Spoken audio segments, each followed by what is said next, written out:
Neil, did you want to ask Darryl something? Hey, Hey. Darryl. Hi, Yeah, I how you have a doing? couple questions. Sure. All right. I wrote it down. Let me see. Okay, so firstly, both of these questions are in regards to, hybrid races, but specifically Yael for the first one. Hmm.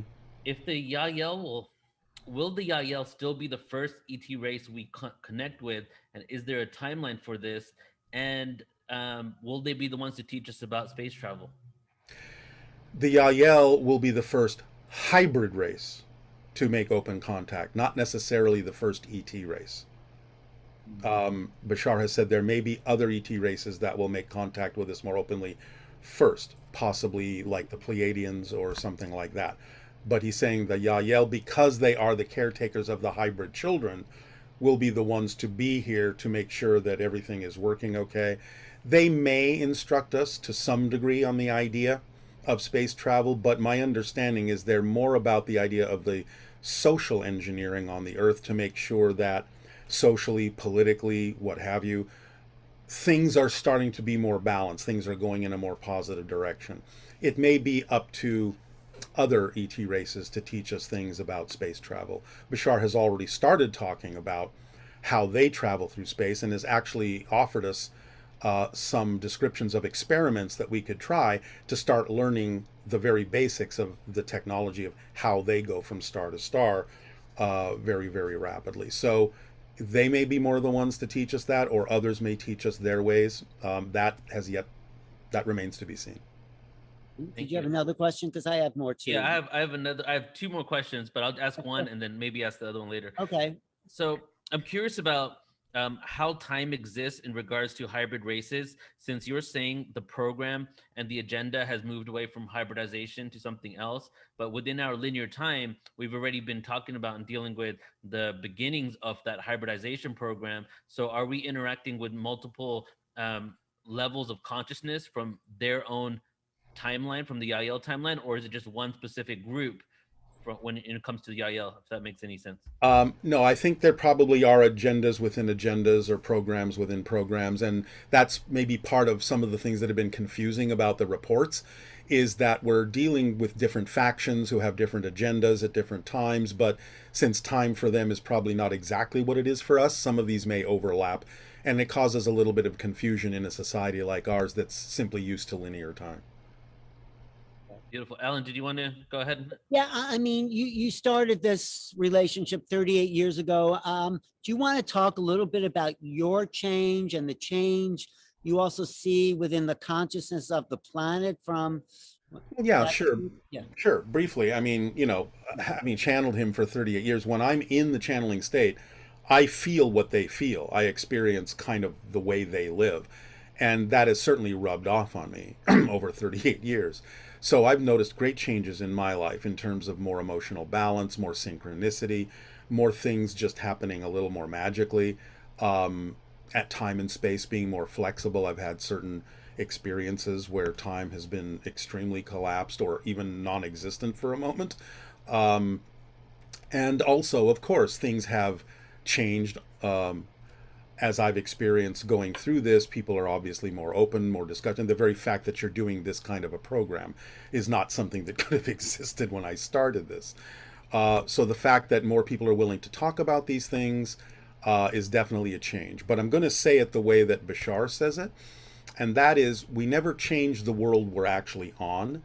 Because there are multiple versions of Earth that exist simultaneously in parallel realities, we don't change the one we're on, we shift ourselves to a new version that is already more reflective of the change we've made within ourselves and interact with the versions of the people that have already also made that change within themselves.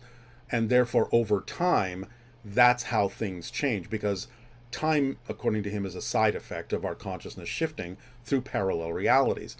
So the more we navigate in the direction of the ones we prefer, the less likely we will eventually experience the versions of Earth that we don't prefer.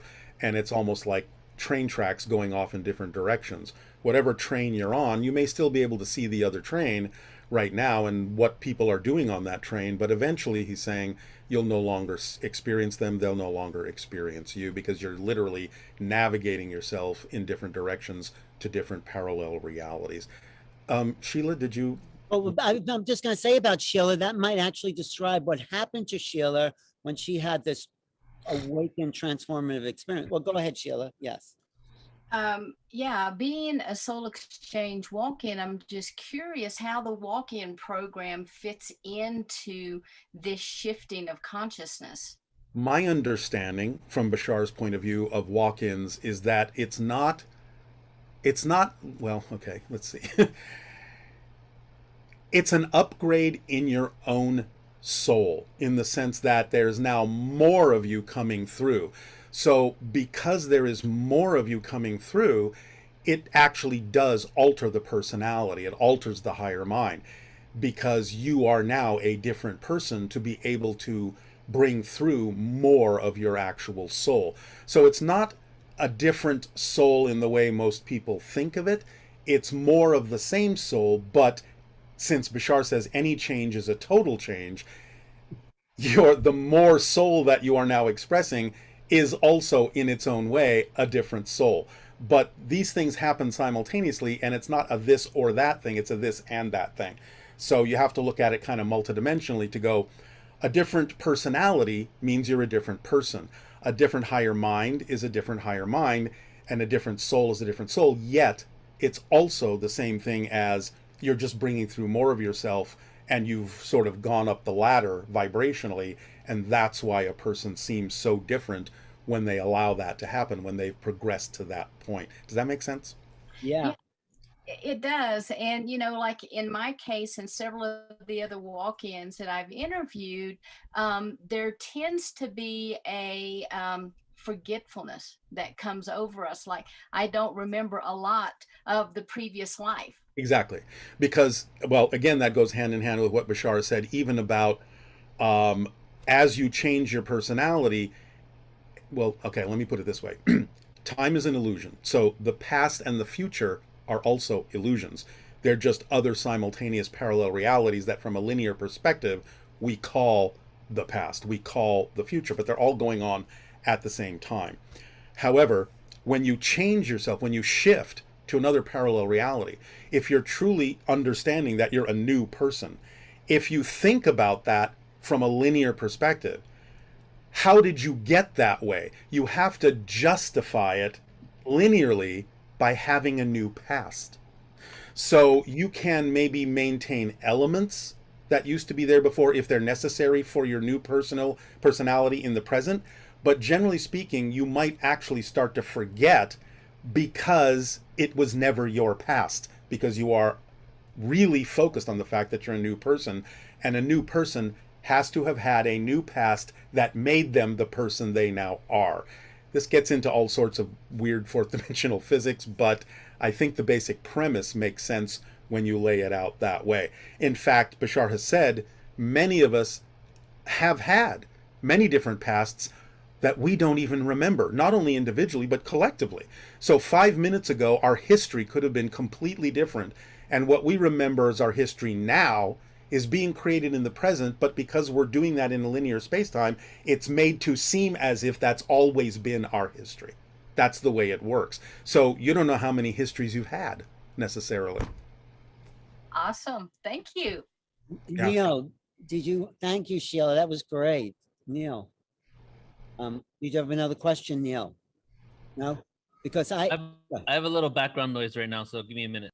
Okay, well, the thing I've been well, somebody also says some people, the hybridization between the grays were really zetas from Zeta Reticuli and not Earth-based parallel beings. What do you say about that? Well, Zeta could be a colony. Yeah. You know, that could easily be a colony. I mean, when they came into our reality, they had to settle somewhere. So, you know, they may have picked several planets to be on, and that may simply have been one faction that Betty and Barney Hill discovered, you know, right. Where they got named. But, and also, please do remember this. They've gone into several parallel realities. We may be dealing with parallel reality grays from several different origin points. So it's not just the story I'm giving you. The story I'm giving you is one particular story, one particular perspective. But since this is a multidimensional experience, we could be dealing with grays and other ETs from many different directions, other dimensions, of parallel realities, in our own galaxy, what have you. Go ahead. You ready, Neil? Because Yeah, I'm ready. Yeah. I always have a million questions, but go ahead. Yeah. So I was curious about your opinion on the cycles of time, right? Let's talk about, like, for example, the Dark Ages, the Kali Yuga, and technically, from looking at these scriptures, it shows that we're going out of the Dark Ages into the Bronze Age. However, it kind of looks like really low on the totem pole in regards to the evolution of consciousness. So how does this relate to the awakening and ET contact, in like direct ET contact, physical like things starting to happen? Is Yeah. this really far enough future because of that cycle, or does No. that even matter? No, because again, we go back to the idea of that splitting train track thing. This is the time of what Bashar calls the splitting prism, which means that people are making their choices and everything is coming out on the table so we can make the choices we prefer. Not everyone is necessarily going to make the choice to be on the version of Earth that has open contact. So we may still be able to see people making choices that are vibrationally incompatible with us. Just because we can see them doesn't mean we actually are in their reality. So the more we stay on our track, the farther apart we'll get from the people that are choosing something significantly different. And eventually, over time, we may not interact or see them at all in our reality, and vice versa. But right now, because this is the transformational age, we still get to see all the choices that people are making, positive and negative, so that we can really decide for ourselves, what do we really prefer here? And also, so we still have an opportunity to share information with others that may not necessarily be making the most positive choices, to at least give them the chance to also make the same kind of positive choices for themselves. Not that they have to take it, because basically Bashar says the only thing we can do is share the information and give them the opportunity or the option to think about that. But what they do with the information is none of our business. So we have to allow them to walk their own path. But that's what's going on right now, is this is the time to choose. What path are you going to walk before it splits so far apart that it would probably be more challenging to go from one track to another when they're so far apart? Does that answer your question? It does. Thank you. I wonder if Barbara Lamb, you know who Barbara Lamb is? Of Yeah. course. Oh, okay. Have you met Barbara before? I have. Hi, Okay. Barbara. Barbara, do you have a comment? Jump on in here, because Hi, Barbara. unmute yourself, Barb. Unmute, Barbara. Unmute. Mute. At the bottom of your screen. Unmute. There you Okay. Hey, Hi, yeah. Darryl. There you- Hi, Barbara. How are you? Fine. Good to see you again and good to hear you. I always gain so much from Oh, well, thank you. everything, You're sweet. everything, every word that you share. Thank you. You too. Absolutely. Did you have a question or comment or Oh, observation? well, my comment is that as far out as all of this is, it totally makes sense. And so many of the people who come to me for regression work are involved in bits and pieces of this whole perspective. So this kind of brings it all together in my mind, and I appreciate that. Even though I've heard lots and lots of your presentations before, your Bashar channelings, and even had a couple of times of asking him a question myself, which was wonderful. So anyway, I think that you're really bringing in more of an understandable view of reality, of actual Well, thank you. encompassing reality than anybody else I've been hearing. Well, And I appreciate that. thank you. Everyone has their path. Everyone needs to receive information in the way that works for them. But the thing that I like about the way Bashar delivers information is that because he understands physical reality, because he is physical to some degree, is that he knows we need some kind of a physical tool to work with. And that's what I like, is that he renders a lot of metaphysical concepts into workable physical actions that actually do make a physical difference in your life. And therefore, in a sense, it's very pragmatic, it's very practical. That's what I appreciate about the way he brings those concepts to us. I had a question before we run out of time, unless you had something else, Barbara, just, Well, go yeah, ahead. I just wanted to say that years ago, Darryl, I heard you through the channeling talk about following your synchronicity, following your passion. Mhm. And as I look back on my life, I see that that is absolutely true. Yeah, That, it works. Yeah. yeah, that beginning sometime in my early adulthood, I began following my path, probably way back earlier than that, but I'm thinking particularly of my adult life and all the work that I have been doing Mhm. for 30 years or more um, has come out of following my excitement. Yeah. And it is, as I look back, I think, oh my God, it seems as if somebody has a guide or various guides have inspired me at the right moment to do the right thing, Yeah. to meet the right person, and to learn the right things that have led in, step by step into being able to do the work that I still am Yeah. so thrilled and excited Yeah. to be doing. Yeah, well, I appreciate the work you're doing. Thank you so much for being willing to follow your passion and bring everyone the work that you do. That's, again, that's, everyone that finally follows the the instruction manual, the formula, comes back and says, "Oh my God, it makes such a big difference." It is literally following an instruction for how reality works, and I really appreciate that you were willing to do that because it makes so much difference in everyone's life. Yeah, it's great. Well, Thank Barbara, you you so are, much for bringing that to us. My pleasure. you're a great example because you are still so alive, vital, and inquisitive and passionate. So thank you.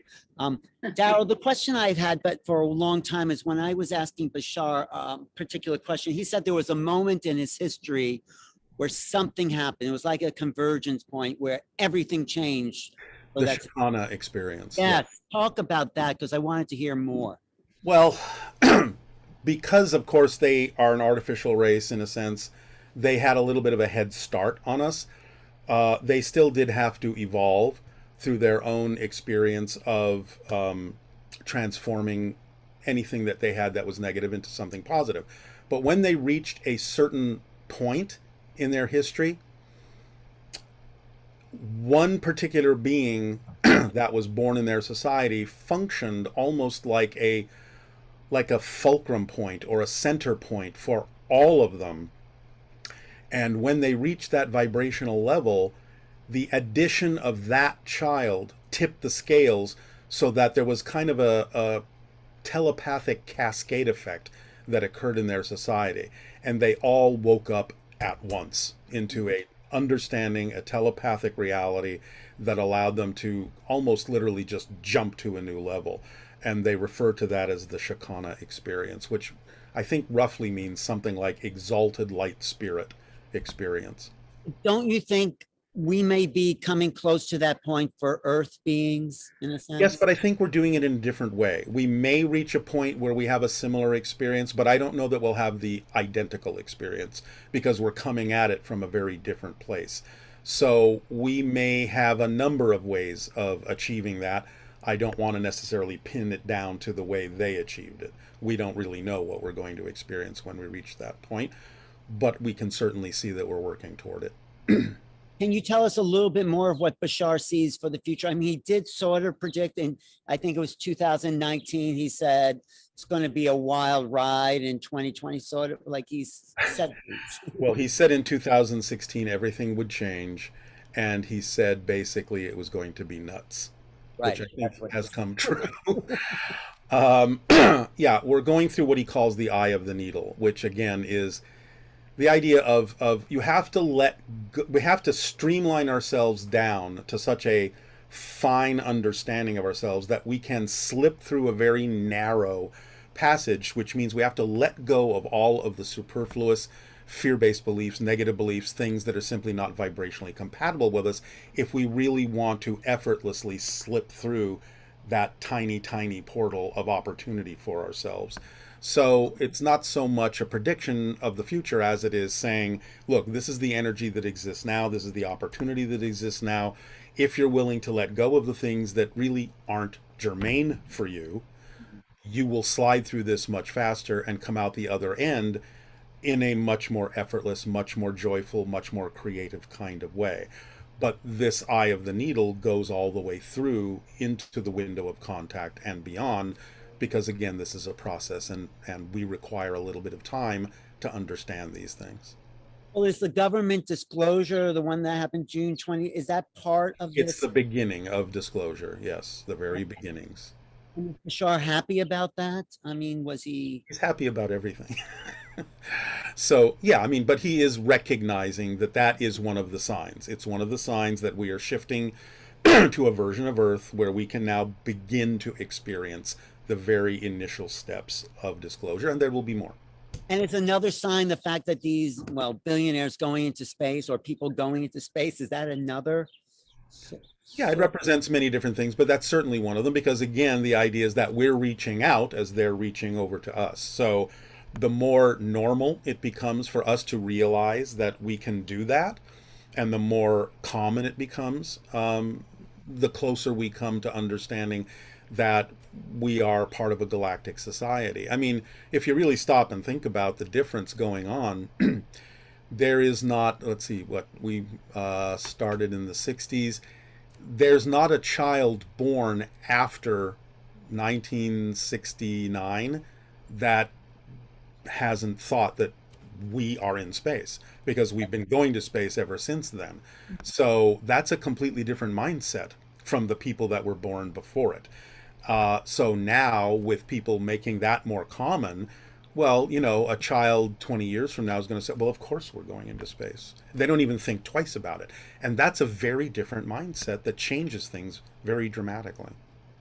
Well, and maybe someone else has a question, but the last question I have is, how abundant is life and intelligence, as Bashar may find it, Totally. throughout the galaxy, throughout the universe? Oh, you mean in terms of that? Well, In yes, terms- yeah. it is quite abundant. I mean, even though there is a lot of areas that don't necessarily harbor life, the universe is gigantic. So percentage-wise, there's a lot of life for us to discover, both what we consider to be intelligent and not. But you know, but it's also found us. So the other thing is they'll guide us with that too. In fact, Bashar has actually said there is a civilization that does exist that is sort of evolved to the point that would be somewhat equivalent to our Renaissance at this point, and that they will help us become their UFOs, contact with them. So they will help us train how to make contact with other civilizations for those who are interested in doing so. And they have actually purposely not made contact with certain civilizations at a certain level to give us the experience of doing that as well. Great. Sheila or Barbara, do you want to jump in for any, because we're coming close to, or Neil? There's ahead. a couple questions in the Q&A. Shall we Oh, take good. some of these questions? Yeah, please, by all means. Okay, so Stella is saying, according to Bashar, what is the role of blood type as a factor for choosing certain people to contribute with genetic material to the hybridization agenda? One basic factor is how much genetics connect all the way back to the Anunnaki hybridization and creation of Homo sapiens. So in a sense, all human beings are hybridized. The naturally evolved being on the earth is Sasquatch. The branches of Homo erectus that were not hybridized by ETs are Sasquatch. And if the ETs had not created Homo sapien with their genetic material, we would all be Sasquatch. So the factor that is the most important for the hybridization now is the amount of genetic material that still may remain in certain bloodlines that connect more strongly to the original Anunnaki. Wow, that's new for me. Neil, anything else in the Yeah, chat? we got a few more here. All right, Nadia's asking, did the Zetas employ any other races to assist them or just the Mantis? Why the Mantis in particular? Is it because of their role as original geneticists? Yes, in part, and they have, I think people have reported that there have been other races like the tall whites and so on and so forth that have been seen in many of the so-called abduction experiences. So obviously there are other races working with them. Now, what the exact relationship between the Greys and other races are, I don't know, except for the Mantis. But yes, I think there are other races that are involved that are interested in our evolution as well, and helping out with this. Hmm. Yeah. What must we do to not follow the Grey's destructive path, balancing technology and spirituality? Follow the formula that Bashar shares with all of us.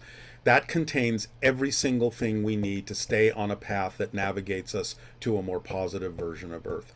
Follow that formula. Beautiful. Go ahead, Alan. No, I just wonder for you, Darryl, and your evolution and where you're going, what what's the future? What's happening? I always have, even before I knew this stuff, it was just instinctive for me to always follow my passion. The thing that I think is most important to say about that, like Barbara mentioned, when you do in fact follow the formula, follow your passion as best you can, no insistence, no assumption of the outcome, stay in a positive state, examine your beliefs, let go of the ones that don't work for you, that are fear-based, you are always supported. Now, I have been doing things that excite me basically ever since I got out of high school. I'm almost 70. It has always supported me by following my passion.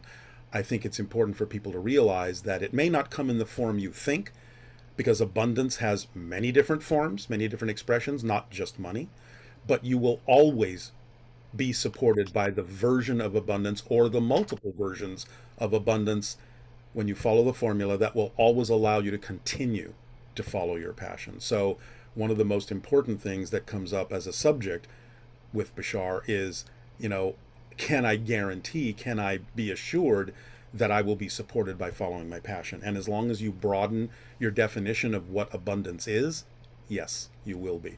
Because not only is money a version of abundance, but being given a gift is a version of abundance. Synchronicity is a version of abundance. Having something to trade is a version of abundance. Communication is a type of abundance. Imagination is a type of abundance. And they come together and work together, a little bit here, a little bit there, to form the 100% that you may need at any given moment to move forward. So follow the formula. It works when you do it.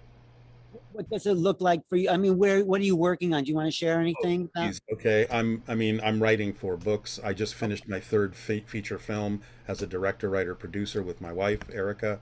We obviously do all the Bashar events with my partner, April Rochelle at Bashar Communications. I'm designing an escape room attraction. I'm constantly creating something, and it's a lot of fun, and things just happen in the timing that they need to. And you're helping so many people just with that formula. It's like they start to believe in themselves and trust and add to creation. So, And they deserve to. There's no such thing as somebody who isn't worthy. If you weren't worthy of being here, you wouldn't exist. Trust me, because creation doesn't make mistakes. Barbara, were you going to say something? I just want to say that several years ago, when you produced Dearly Departed, that film, I have absolutely loved that film, and I have recommended it to hundreds of people. Thank you. It is just so brilliant and changes our perspective.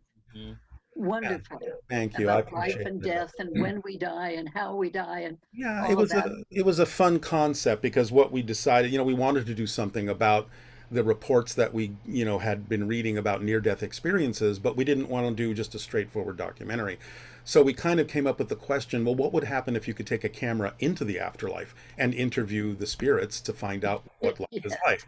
So that's the way we did it. So it's kind of a quasi-documentary that pretends to be talking to spirits, but it's based on reports of what near-death reports have said that they've experienced when they crossed over before they came back. Darryl also brilliant. I was just going to say, Darryl also directed and produced and wrote First Contact, which is right. It's the documentary of how I became a channel and who Bashar is and what that's all about. We just finished our 3rd film, which is called Alienated, which is a little sci-fi romance. So we're branching off a little bit into a more mainstream film, but that'll be out soon through Indie Rights Movies. Right. So is there anything else you'd like to leave us with today as a Reminder, permission? I mean, I think I've said, just the idea that, really following your passion. Because see, the thing of it is you have a higher mind. It's there to guide you. It speaks to you and sends you messages, but it sends them in the form of energy. The way your body translates the message of what your higher mind is attempting to tell you is the physical sensation of passion. So when you act on your passion, you are responding to the higher mind's message that this is you, this is your step, this is your path, this is who you are. But by taking the physical action, you're responding in the language of physical reality, which is action, not words. So when you do that, you're telling the higher mind, hey, I heard you, and I'm willing to trust your guidance. And then the higher mind can send you more opportunities to act on your passion. Because why should it send you more opportunities if you haven't acted on what it's already sent you? Well, then it's about being grounded, being able to know your sense, feeling, embodiment. Absolutely. It takes honest self-evaluation to know whether your beliefs are dampening your excitement or whether it's truly the guidance of the synchronicity that comes from the higher mind in the form of passion. And remember, there's two types of positive synchronicity. There's the true negative synchronicity that's the result of your fear-based beliefs, and that can create a downward spiral for you in your reality experiences. But there are two types of synchronicity that use positive and negative energy to guide you. The positive type, and this is kind of what we now started to call green light, red light synchronicity, like a traffic light. Right. The green light synchronicity tells you this is something you can act on right now. Go for it, move on it. The red light synchronicity says, no, not now, not yet. Don't do this. It prevents you from going down a path that isn't right for you. So both of those together keep you on the narrow of where you need to be. So the idea that you can't necessarily go forward on something you're passionate about isn't necessarily a bad thing, as long as it's not the product of a fear-based belief. It could be red light synchronicity saying, you may come back to this, but right now, this is easier. Go this way. Because if nothing else, the path of least resistance is your true path. And the universe has its own time frame, and we're so anxious to get. It's all within the synchronicity. It's the guiding principle. It's the timing principle. Just let it work. You don't have to make it work. Just let it work. So thank you for being here today, and thank you for the gift that you've given the population of the planet with Bashar and these words here. I'm getting a lot out of it as well, but thank you for the opportunity to share this. And again, I hope, it helps a lot of people. It's my passion and my pleasure to do this. So thank you for allowing me the opportunity to do so. Neil, did you want to say something? No, just a lot of appreciation, Darryl. And I was actually at Dearly Departed premiere. I don't know if you remember, but we were there to take a photo together.